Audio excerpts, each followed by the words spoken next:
Welcome back to the Healthcare Horizons podcast. Today we're going to talk about one of the most influential figures in psychology, Sigmund Freud. Love him or not, Freud laid the foundation for psychoanalysis and shaped how we think about the unconscious mind, dreams, personality, and even defense mechanisms.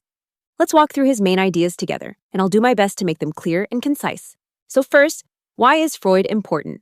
He's the founder of psychoanalysis. His groundbreaking work introduced us to the idea that much of what drives us happens outside of our awareness. He looked at things like the unconscious, the role of dreams, defense mechanisms, and how personality is structured. Even though some of his theories have been revised or challenged, they're still at the core of modern psychiatry and psychotherapy. Freud gave us some classic terms. Resistance is when a patient unconsciously blocks painful memories or feelings in therapy. Transference is when a patient projects feelings like love, anger, or fear onto the therapist, often repeating patterns from earlier relationships. On the flip side, countertransference happens when the therapist projects their own emotions back onto the patient. Then we have parapraxis, better known as Freudian slips, those little slips of the tongue that reveal what's really on your mind. There's also abreaction, which is the release of repressed emotions, and catharsis, that emotional release that brings relief. And, of course, repression, where distressing thoughts are buried deep in the unconscious. Freud famously called dreams the royal road to the unconscious. He believed dreams reveal hidden wishes, often rooted in childhood.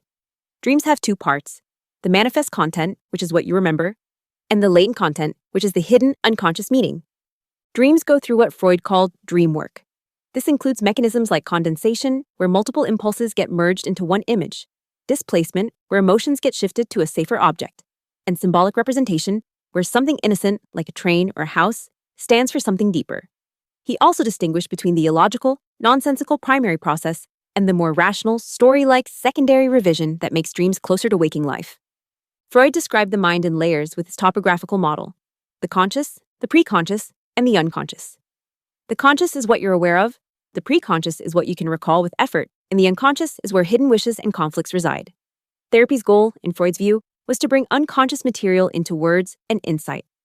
Later, he refined this into the structural model, dividing the mind into the id, ego, and superego. The id is primal and driven by the pleasure principle.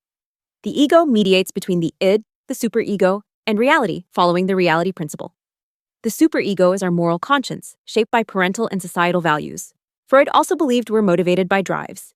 These include libido, sexual and pleasure-seeking energy, ego drives for survival, and aggressive drives, which balance the libido.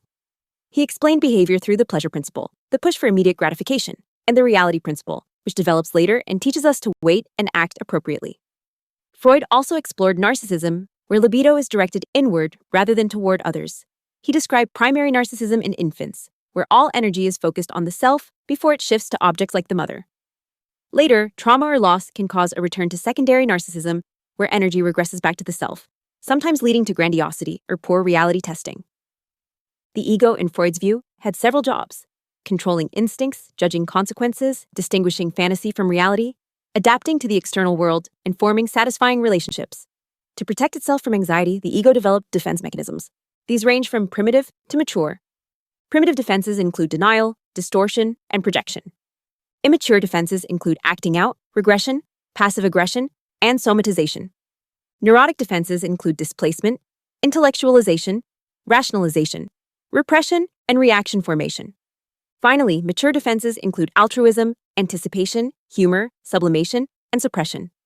These defenses are ways we all cope with stress, sometimes healthy, sometimes not. So, to summarize, Freud believed that unconscious processes shape behavior, that dreams give us insight into hidden wishes, and that personality is structured around the components of the human psyche. He also emphasized the importance of instincts and defense mechanisms in how we handle conflicts and anxiety. Even though modern psychology has moved beyond some of his ideas, Freud's work remains incredibly influential. Concepts like defense mechanisms, transference, and unconscious drives are still part of therapy today. That's all for this episode on Sigmund Freud. I hope this gave you a solid overview of his key theories without drowning in jargon. Thanks for tuning into today's episode. We'd love to hear from you. What were your biggest takeaways? Drop your thoughts in the comments below and let us know what other topics you'd like us to cover in future episodes. If you found this episode helpful, don't forget to like, comment, and subscribe to our channel.